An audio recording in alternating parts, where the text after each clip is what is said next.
Hi there, it's another week of queer cheer on Pride Daily. Later, a clergyman kneeling on all fours. First though, some trans joy. Here's Bree having a conversation with her pre-transition self. My name is Bree Christianson. My name is Bree Christianson. And 3 days ago... And 4 years ago, I came out to myself as trans. This is really hard. This gets easier every day. She made a video back in 2021 when she first realised she was transgender. Now she's recorded another one addressing her previous incarnation's fears and insecurities. It's really hard to see myself on camera right now. Not anymore. I've never appreciated my voice. Not anymore. And even though I don't have to listen to myself speak yet, that time is coming, and I'm dreading it. Not anymore. Bree, who's from Colorado in America, hopes the video can help other trans people who are struggling with their gender identity. I just feel like I should do it. You should. What would transitioning look like? I don't even know. This. Am I happy about it? Yes. Am I enjoying it? So much. A link to the whole video is in the show notes. Not only has a young gay boy managed to make a film exploring 1,000 years of queer history, it's also got Sir Ian McKellen in it. 14-year-old Jacob from Windsor in the UK, making us all feel like underachievers. Sir Ian plays Great Uncle Peter, an older gay man who struggles to be fully open about his sexuality. Jacob tells BBC Radio the film's main director knows the Lord of the Rings star, so he texted him being like, oh hey, I'm working on this project. Do you maybe want to take a look at this? In his words, not mine, it was a really inspiring thing to look at. Jacob works with a film production company for young people, Notice Productions. Drag Through Time gets its premiere at Windsor and Eton Pride in July. Ukraine's national public broadcast has shown an LGBTQ+ film for the very first time. It's a documentary they've co-produced called Queens of Joy, following 3 Ukrainian drag queens who remain in their homeland despite the Russian invasion. We see how they've chosen to stay and fight for freedom, the LGBTQ+ community, and for their very existence. Next, the cisgender TikToker speaking up for transgender females. The fact that we have a group of women who are all risking their own personal safety just to have the gumption to say, no, I am a woman and here I am, and we're not standing behind them in unison is crazy to me. Alexis Rose also says trans women are fully aware of the discrimination they might come up against, but they're still coming out. Every day we get a new one, and it's beautiful. They're still choosing girlhood. I think they're the best of us. A show of support for trans people's now had over 370,000 views. Lots of love in the comments. Alexis has been called inspirational, an angel, and a beautiful soul. And paintings portraying sexualized and queer Christian priests and nuns have gone on display in Mexico City. The work of artist Fabian Cherez uses Catholic imagery to explore intimacy and eroticism, and it's led to protests at the exhibition venue. There's a painting of 2 priests licking a massive candle and a clergyman kneeling on all fours to drink red wine from a cup. Is there any other way? Hi there. Day 2 of Pride Daily's week of queer cheer. Later, be more Larry. We'll start though with a bit of fun. It's bisexual comedian Sam Williams on why his family proves the existence of the gay gene. First, this is the deal with him and his siblings, and the conclusion he draws. I'm the eldest of 3 boys. I'm bisexual, my middle brother's bisexual, my youngest brother's gay. My parents were thrilled to finally get a full one. But when you go 3 for 3 on Fruity Children, that has to have been passed down from a parent, right? Says he tries to suss out his mum and dad to see which one's living a lie, as he puts it. We were choosing a movie to watch, and I said, oh, how about Brokeback Mountain? And my dad said, great idea, I've not watched that in ages. Bingo. But then my mum goes, yes, That's my favourite movie. And I realised we had no choice in being queer because it's from both of them. Sam's video has got more than 7.2 million views on TikTok. Same-sex marriage is legally recognised in Thailand from today.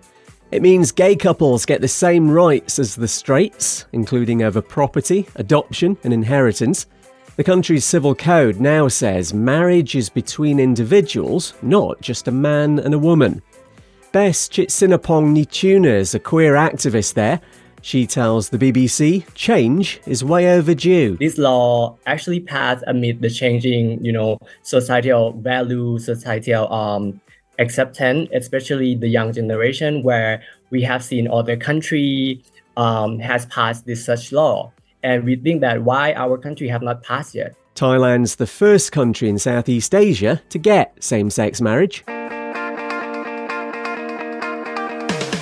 Right-wing politicians in Wisconsin in America, trying to bring in some anti-trans legislation, have come up against something unfamiliar, a dose of humanity. Larry Jones was at a public hearing over plans to ban gender-affirming care for trans young people. He planned to speak up in support, but everything he heard during 7 hours of testimony completely changed his mind. I got an education that was unbelievable, and my perspective for people have changed. So I don't take up no more of your time. I'd like to apologize for being here, and I learned a very lot about this group of people. I just want him to read me a bedtime story. Be more Larry. Another professional athlete has joined our ranks. Welcome Danish handball player Villads Råhaus Jensen. The 28-year-old's come out as gay on Instagram, saying he only told his club and teammates last week. Everyone gave him high fives and pats on the back. And a gay MP in Brisbane, Australia has started an OnlyFans page, but calm down, Daily Mail, back in your ruddy box. The Green Party's Stephen Bates has only done this to maximise publicity for an election promise of free HIV medication. Says ending the virus is too important to fly under the radar, and using OnlyFans helps him make a splash, so to speak. Hi there. Pride Daily's Queer Cheer Week, Day 3. Later, the Vagina Museum is saved. First though, you know how YMCA by the Village People is totally a gay anthem? Well, I could be sued for saying that. The group's only remaining original member, Victor Willis, has sent a cease and desist letter to Australian comedian Jim Jeffries. It's after he made the same outrageous assertion that the gay anthem is a gay anthem. Jim tells Triple M he's been given a 10-day ultimatum to take that back, which he's happy to do. I've said something terrible here, haven't I? No one ever saw them as a gay band in any way, did they? If he says the YMCA is not a homosexual song, I have to take him on his word for it. But in the Navy and Macho Man are as gay as all balls. Former members of the Village People who clearly didn't get the memo say, of course it's a gay anthem. Well, on your heads be it. Lithuania's gay propaganda law has been struck down by the country's constitutional court. It banned children's books with LGBTQ+ themes and restricted this kind of content on public television. The courts basically ruled that kids won't be turned queer by seeing queer stuff. Playing anti-queer bigots at their own game with pure sass. Britt Burrell from Wyoming in America has used a committee meeting at the state legislature to protest its attacks on transgender rights. The constituent took on Republican Senator Tim French, who we don't like. The exchange began like this. Next up is Britt. Thank you, Madam Chairman. As the Senate overwhelmingly voted yes. You can call me Mr. Chairman if you want.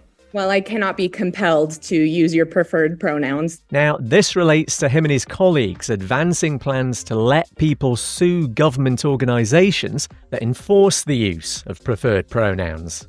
Seems he's sort of had a change of heart, though. I prefer to be called Chairman French. That's my preferred pronoun. I know, and you all voted that preferred pronouns cannot be compelled speech. Anyway, my name is Britt Borrell, and I'm Ooh. She also told lawmakers to cut it out with the culture wars. The last of Poland's LGBT-free zones is no more. They were brought in by the previous right-wing government back in 2019. About 100 local councils banned LGBT ideology, which, like J.K. Rowling's humanity, doesn't actually exist. The remaining zone in Whitesuit in the southeast has been scrapped. And the Queer Inclusive Vagina Museum in London has been saved thanks to a crowdfunder.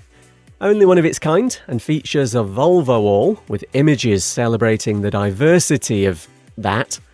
£70,000 raised in just 4 days to cover rent. The museum's previously had a trans-inclusive endometriosis exhibit and has always promoted queer rights. And just for balance, there is a penis museum in Iceland. Hi there. Day 4 of Pride Daily's Week of Queer Cheer. Later, drag queens in the mayor's parlour. First though, good work, homophobes. An attack on an LGBTQ+ business has led to the opening of a new gay bar. I'll drink to that. Cheers, queers. A pride flag outside "This shop is so gay" in York in England was ripped down recently with damage to the flagpole and the brickwork. So, how to respond? Well, the owners have converted their other business nearby into a gay bar, saying the more we're attacked for being gay, the bigger and gayer we become. And you know, even before Claire and Xander Platts opened "This shop is so gay," the local bigots were bigoting. Do you know what it was? Can Go you on. guess? Somebody saying, we haven't got a straight shop. Really? Why do you need a gay shop? A couple walked past, a man said, "We best not bring the bairns here." But the woman was like, "Why?" Oh, So well done, that her. woman. They managed to set up the new gay bar in less than a week. The first out transgender member of the US Congress, where America's laws are made, has been sworn in. Democrat Sarah McBride won the seat for Delaware in the House of Representatives a couple of months back. The 34-year-old helped pass a trans non-discrimination law in the state and secured paid family and medical leave. She tells the Associated Press her gender identity's not what it's all about, actually. I am so relieved that other trans folks get to see this news. But the reality is that I didn't run to be a first. I didn't run to make history with an election. I ran to make historic progress for this state and for this country. Sarah's been into politics from a young age. As a kid, she practiced speeches in a bedroom from a makeshift podium. Same-sex marriage is now a thing in Liechtenstein. A law has come into effect in the small European country between Switzerland and Austria. Comes 9 months after Liechtenstein's parliament voted almost unanimously for this. Means gay couples can now marry in 22 countries in Europe. More than $560,000 is going to transgender support organisation Trans Lifeline thanks to a YouTube fundraiser. The Tolarian Community College channel's all about the Magic the Gathering card game, which has lots of trans representation. They've been raising funds for the hotline for 5 years now. The channel's run by Brian Lewis, aka The Professor, who's partial to a bit of tweed. He says the response has been overwhelming. Seeing the Magic community come together and say, yes, we love our trans friends and our trans family, and we are here for them. We started in 2020 when we felt times got dark, and we wanted to try and add some light. And we've added that light every year since. And 6 drag queens in Bolton in northwest England have entered the mayor's parlour. This is where dignitaries are received, apparently, and Councillor Andy Morgan's welcomed in the likes of Viva La Diva, Pixelation and Mona Moans. Says it was to celebrate all the different voices that make the community so vibrant. Organisers of Bolton Pride were there as well. Hi there, it's the final day of Queer Cheer Week on Pride Daily. Later, some trans joy from a little bald man. First though, a bit of fun for the end of the week. This has got nearly 2.5 million views on TikTok, a top queer ally at Sydney Mardi Gras. Will, who's straight, turned out for his gay mate, David. Good to come and support Dave and all the gay people and that. The community all get together and then we all can get on together. A lot of people still, back where I come from, out in the bush, a bit funny about it, but people are starting to realise it's all good now, you know. Thanks to ABC, Will was also sporting some kinky headgear, because when in Rome, he's been called a national treasure in the comments. Someone else says that's what real masculinity looks like. 3 churches in New York have joined forces for a big gay wedding event. It saw a number of LGBTQ+ couples tie the knot, spurred on by fears marriage equality and queer rights are under threat in the US. All to do with the country being under new ownership, that of an orange convicted felon and sexual abuser. It is important that we are doing it now, and support for queer and trans people is something that's going to be required over the long haul. With the upcoming administration, there will be threats and changes, but that's not all going to happen, and so the more we can do in these first couple of months, the better. Shari Halliday-Kwan from one of those 3 churches, the First Unitarian Church of Rochester, speaking to Spectrum News. The event was free, and as a Scot, I'm down for that, with donations of flowers, photography and cake from local businesses. The story of a garage opened by 3 lesbians in the 1980s has been turned into a film. Ros Woolen, Annette Williams and Ros Wall set up Gwenda's Garage in Sheffield, offered all the usual services but also focused on empowering women with the likes of car maintenance classes and advice on buying second-hand motors. Ros Woolen tells Historic England they've been struggling to find employment in a male-dominated, misogynistic industry. We had to set up because we couldn't get work as women. There wasn't the climate for women to be taken on. We were older women, we were in our 30s. There was always an excuse as to why they couldn't employ a woman. There's a screening for the film in Sheffield later. The garage was named after racing driver Gwenda Stewart, another trailblazer in a male-dominated field. Next, Belgium's going to let people remove their gender marker from identity cards. Comes off the back of a court ruling. The current lack of legal recognition for non-binary people is unconstitutional. The idea of an X-gender marker was opposed by some politicians, so there'll be cards with male and female options and those without. And let's end with an uplifting message from a 62-year-old transgender man. Hi, my name is Justin, and I began my journey of transition in 1984, so we're going on 41 years. 41 years that I have lived as me. It's been more than I could have ever imagined. This is from Justin's TikTok, and a video that's now had close to 1 million views. Says there has been adversity over the years, but nothing that takes away from the life he's got now. I'm married to the most amazing woman. We're going on 14 years. I'm the proud papa of 12 dogs. And I do own a company, and I've actually been working for myself for 42 years. And he signs off with this advice. To all my young trans siblings, listen to people's advice and wisdom, but don't listen to who they think you ought to be. You listen to yourself. You follow your way. It's your journey. You can find Justin on TikTok as Little Bold Man. I'm Kev McGraw. That wraps up our week of Queer Cheer. We're back to normal with all your top LGBTQ+ news next week.